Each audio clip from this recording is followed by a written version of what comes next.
지난 시간까지 성령 강림에 대한 내용을 우리가 함께 나누어 봤어요. 성령이, 그 약속하신 성령이 예수님이 죽으시고 부활하신 다음에 승천하셨죠.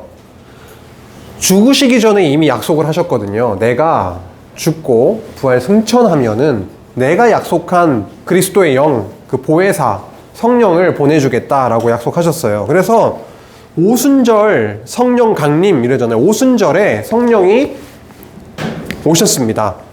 오셨어요. 예루살렘에 머물면서 내가 약속한 것을 기다리라 라고 하셨는데 진짜로 성령께서 내려오셨고요. 그 제자들에게, 성도들에게 임했다라고 하는 건데요. 성령 강림을 겪고 나니까 놀라운 일들이 벌어졌거든요. 그런 내용들, 어떠한 놀라운 일이 벌어졌는지, 그리고 사도들이, 제자들이 성령을 받은 다음에 무엇을 행했는지 등등 오늘 함께 살펴보면서 우리 안에도 성령을 보내주셨거든요. 그것을 다시 한번 기억하는 시간을 갖고자 합니다. 특별히 오늘 베드로가 등장을 하게 되기도 해요. 지난 시간에 봤던 그림이네요. 오순절에 예루살렘에 모이게 됩니다. 예루살렘에는 뭐가 있는데 그 명절 때 모입니까? 여기 있어도 되잖아요. 그렇죠? 본도에 있어도 되고 저 로마에서 그냥 유대인들이 있어도 될 텐데 예루살렘으로 모여들었단 말이에요. 유대인들이. 왜 그랬을까요? 예루살렘 뭐가 있으니까 그랬을까요? 성으로 시작해서 전으로 끝나는 게 있었는데, 맞아요. 성전이 있었기 때문에 성전으로 다 모여들어서 성전에서 하나님께 제사드리고 예배하고 기도하고 하는 그러한 일이 있었던 거예요. 예루살렘에 모여들었더니 제자들이 뭘 경험했어요? 성령 강림을 경험하고 성령께서 말하게 하심을 따라서 막 하나님의 큰일, 그 복음을 전파하기 시작했단 말이죠. 누구에게요? 세계 각국에서 왔던 이스라엘 사람들에게 전하고 있었습니다. 흩어져서 살았던 자들에게 전하고 있었어요. 그런데 희한하게 제자들이 예루살렘에서 전파하는 그 말은 이스라엘 말이었겠죠, 당연히. 그쵸? 유대인들이 사용하는 그 말이었을 거란 말이에요. 그런데 로마에서 온 사람이나 아프리카에서 온 사람이나 저 아시아에서 온 사람이나 할 거 없이 자기 나라 말로 다 듣는 거예요, 그 말을. 예를 들어서 한국어로 막 복음을 전하는데 전혀 한국어를 들어보지도 못한 저 아프리카 사람이 자기 나라 말로 알아듣고, 영어만 할 줄 아는 사람이 한국말로 지금 전하고 있는데 그 말을 영어로 막 다 알아듣고, 그 놀라운 일, 하나님의 큰 일을 우리가 듣는데 이게 굉장히 놀라운 일이 벌어지게 되었습니다. 왜 그런 일이 벌어지게 했을까요? 성령이 오셔서 무엇을 하기 위해서 그런 일이 벌어지게 했을까요? 이스라엘 제자들이 자기 나라 말로 전하는데 하나도 못 알아들으면 어떡해. 복음을 전하는데, 예수가 어떠한 분이신지를 전하는데 못 알아들으면 어떡해요. 근데 성령께서 자기 나라 말로 다 알아듣게 되니까 뭘 깨닫게 될까요? 예수가 어떤 분이신지를 깨닫게 된다라고 하는 거죠. 오늘 그런 일이 벌어지게 되는 겁니다. 그래서 이런 일이 벌어졌어요. 자기 나라 말로 다 듣게 되니까 도대체 이것이 어떻게 된 일이냐라고 사람들이 놀라서 웅성거리기 시작을 했다라는 거죠. 오늘 말씀을 2장을 보면은 이러한 게 어디에 나오냐면, 오늘 2장 11절에 보면 하나님의 큰 일이 나오죠. 복음입니다. 예수가 어떠한 분이신지를, 하나님이 어떠한 분이신지를 알려줘요. 하나님의 큰 일에 대해서 말하는데요. 이거를 다 우리가 알아듣으니까 도대체 어떤 일이냐? 12절에 나오네요. 이 어찌된 일이냐라고 이렇게 나오고 있습니다. 그것에 대해서 베드로가 말이죠, 이제 이 사건, 이 놀라운 사건에 대해서 설명해 나가기 시작하는 거예요. 베드로가 풀어줍니다. 이 일이 어떻게 일어난 줄 아니? 라고 알려주기 시작하는 거죠. 이것은 말이야, 이 사건은 성령께서 이렇게 임해서 너희들이 놀라운 복음을, 하나님의 큰 일을 듣게 되는 이 일이 그냥 일어난 게 아니야. 이미 하나님께서 요엘 선지자를 통해서 구약시대 때 예언했던 일이 이루어진 일이야. 이렇게 알려주는 거죠. 뭐를 예언했느냐? 선지자 요엘을 통해서 내가 세상 끝날에 내 영을 모든 육체에 부어주겠다라고 하는 거죠. 그래서 내 영은 하나님의 영일 테고요. 신약에 와서는 성령이 되는 거죠. 그래서 성령을 모든 육체에 부어주겠다. 누구에게요? 누구에게? 자녀들이나 젊은이들이나 늙은이들이나 나이가 많은 자나 적은 자나 할 거 없이 나의 택한 백성에게 성령을 부어주겠다라고 내려서 임하게 해주겠다라고 약속했던 거죠. 내가 내 영을 내 남종과 여종들에게 부어주겠다. 그 당시에는 굉장히 좀 뭔가 특권 의식들이 있었잖아요. 바리새인들, 사두개인들, 아니면 종들, 이방인들 이렇게 구분이 되어 있었는데요. 이 벽을 완전히 허물어 버리는 겁니다. 성령은 구약시대 때는 왕에게 혹은 사사에게 아니면 선지자에게, 그렇죠? 이런 자들에게 임해서 하나님의 말씀을 듣게 하고 따르게 했다라고 한다면, 이제 신약시대에 성령 강림이 임한 성령 강림 사건은요, 구약시대에는 완전히 다릅니다. 구약시대와는. 신약시대에는 어떠한 일이 벌어지냐면 당신의 하나님이 택하신 모든 자에게 성령을 내려주는 거예요. 놀라운 일입니다. 이거는 구약과 너무 다른 거예요. 종이든 왕이든 할 거 없이, 선지자든, 구약에는 그렇게 구분되어 있었지만 신약에는 모든 자들에게, 택하신 모든 자들에게 성령을 부어주겠다라고 요엘 선지자를 통해서 예언을 하게 하셨던 그 말씀이 지금 너희들에게 이루어진 거다라고 설명을 해주고 있는 거죠. 와, 구약에서 그렇게 약속한 게 예수님이 오셔서 약속하신 성령이 그렇게 성령을 통해서 이루어 주셨구나라고 하는 거를 우리가 알 수 있게 됐네요. 우리 안에 성령께서 찾아와 주셨거든요. 느끼세요?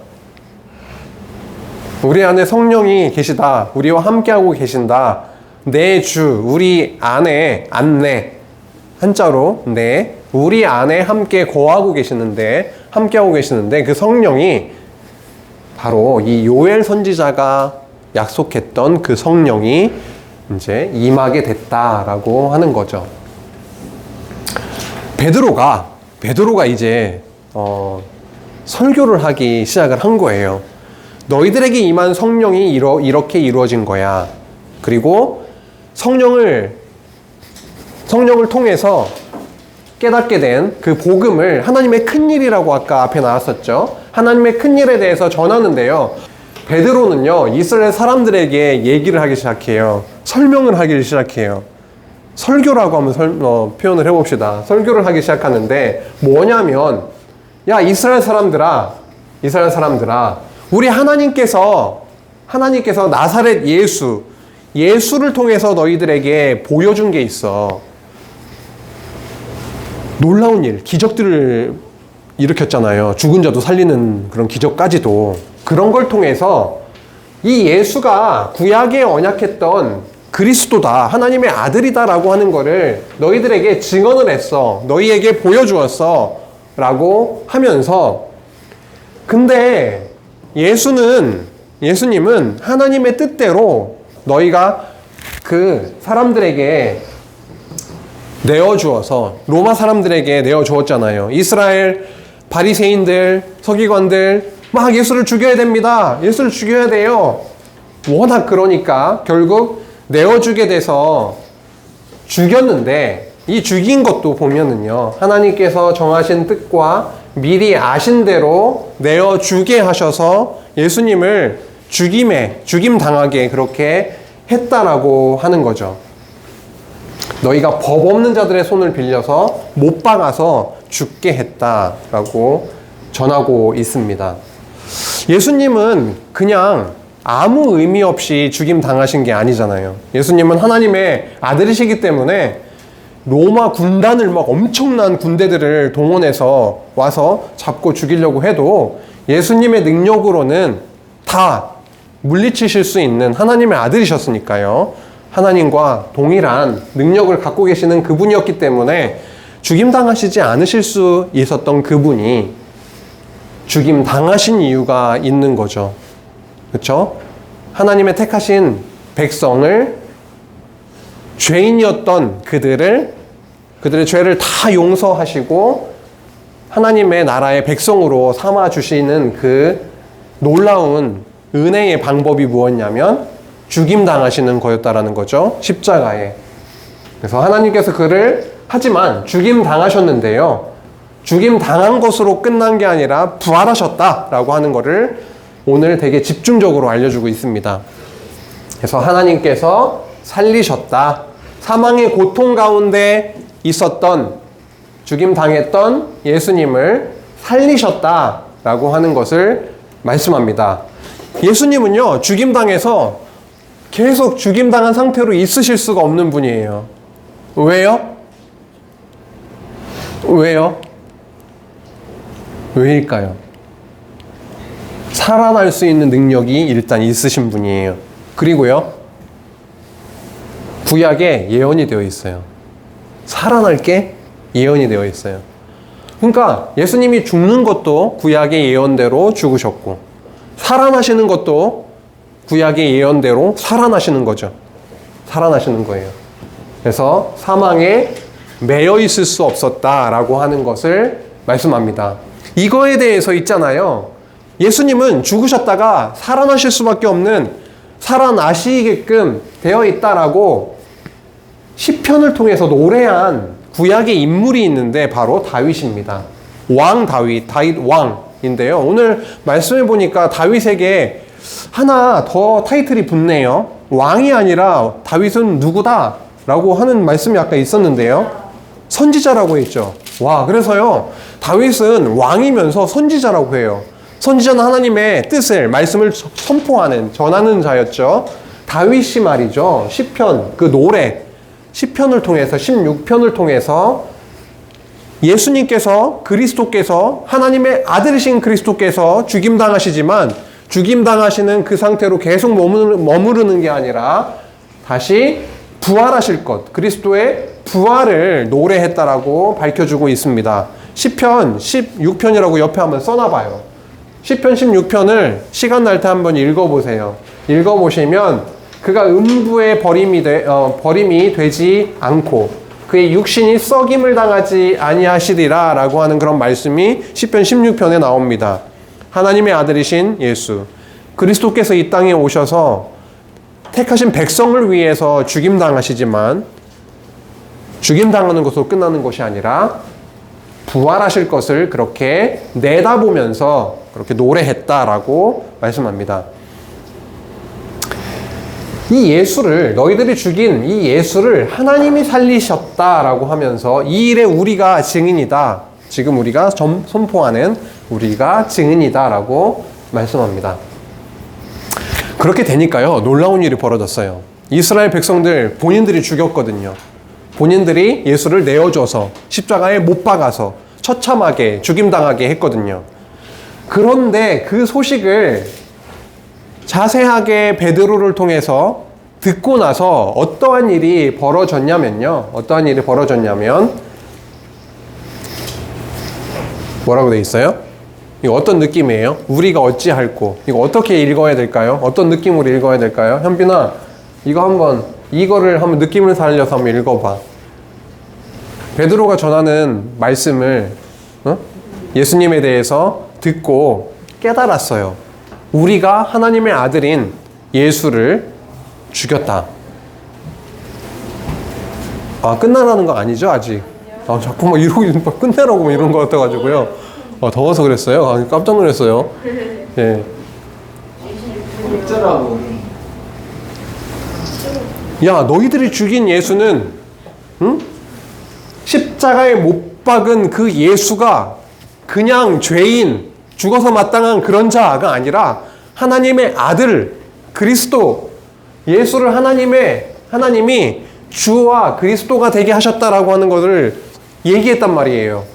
주는 뭐예요? 정말 이 세상의 주, 능력의 주, 왕이신 분, 능력의 정말 죽었다가도 살아나실 수 있는 그 놀라운 주인 되시고, 왕이시고, 그리스도도 왕, 선지자, 제사장을 얘기하잖아요. 그러니까 구약에 그렇게 계속 보내주신다고 약속하셨던 그리스도, 유대인들이 누구를 그렇게 기다렸어요? 그리스도를 기다린 거거든요. 구원자, 그리스도를 기다렸다고요. 너희들이 기다리고 계속 기도하며 기다렸던 그 그리스도가 너희들이 죽였던 바로 예수다라고 하는 거를 말씀으로 깨닫게 하니까 어찌할꼬, 야, 그러면 우리가 마음에 찔려요? 베드로가 다른 사도들에게 막 와서 묻는 거예요. 형제들아, 우리가 어찌할꼬? 라고 하는 거죠. 현빈아, 이거 한번 어떻게 읽어야 될 것 같아? 읽어볼까? 우리가 어찌할꼬? 그래. 잘 읽었어요. 잘 읽었어요. 누가 한번 읽어볼까요? 로우니가 한번 읽어볼까? 어떻게 이거는 읽는다라기보다는 그 당시에 유대인들이 이걸 듣고 어떤 투로 어떻게 얘기했을 것 같아? 그냥 평심하게 아무 느낌 없이 우리가 어찌할꼬. 앞길이 막막한 듯이. 그쵸, 막 소망이 없고 정말 우리가 뭔가 진짜 잘못했구나.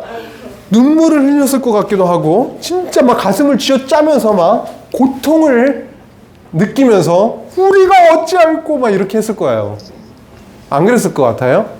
왜요? 깨닫게 하셨기 때문에요. 성령이 오신 성령께서 그들에게 깨달음을 주시니까 정말 우리가 기다렸던 구원자 하나님의 아들, 진짜 그게 그 자가 바로 예수였는데 우리가 그를 죽였구나, 못 박아 죽였구나 라고 하는 그 깨달음을 주셨다라고 하는 거죠.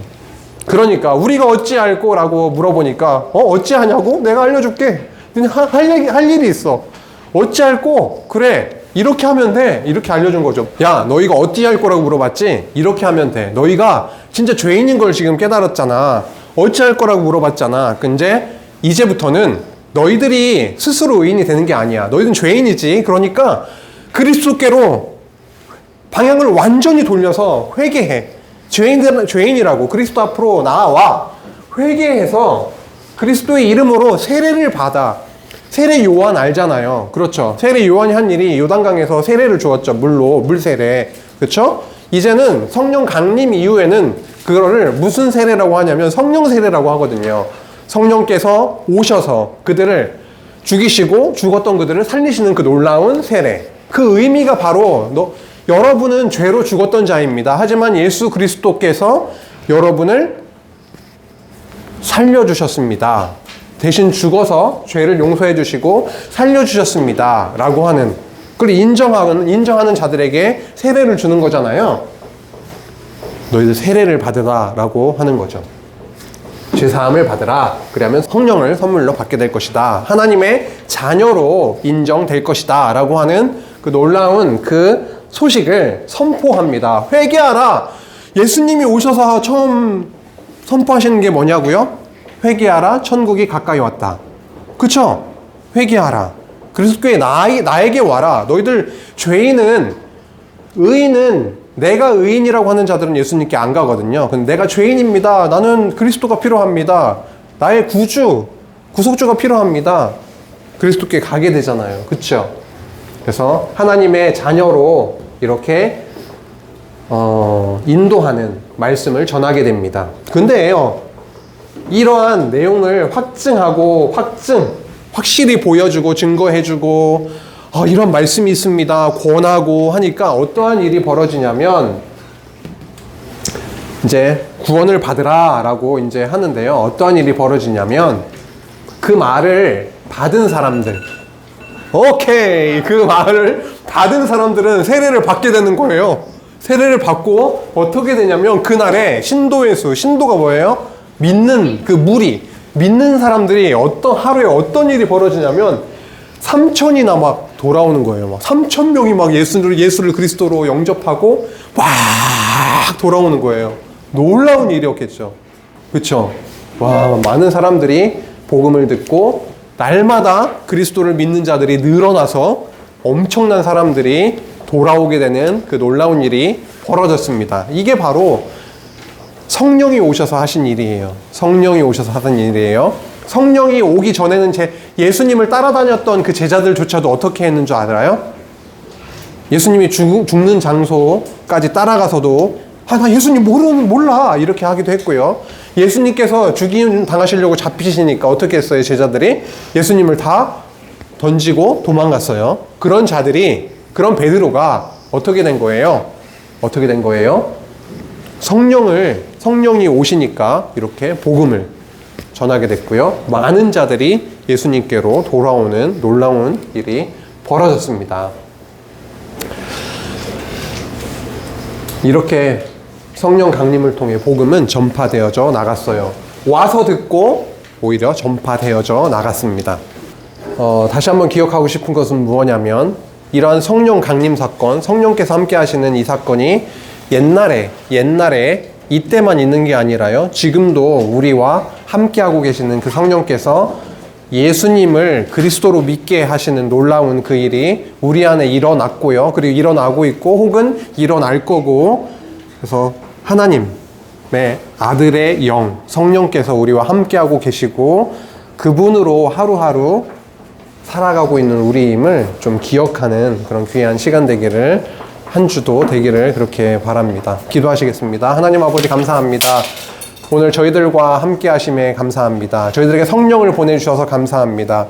예수를 그리스도로 우리의 구속자로 주와 그리스도로 믿게 하시니 감사합니다. 혹 우리 마음 가운데 아직 예수를 그리스도로 확실하게 믿지 못하는 우리 친구들이 있다면 그들 마음 가운데 찾아가 주시고 예수가 그리스도임을, 우리는 죄인이었지만 그리스도로 인해서, 예수님으로 인해서 하나님의 나라의 백성이 되었음을 인정하고 죽게 돌아오는 놀라운 일이 우리 초등부 안에, 우리 교회 학교 안에 이루어질 수 있도록 주님 인도하여 주시옵소서. 예수님의 이름으로 기도했습니다. 아멘.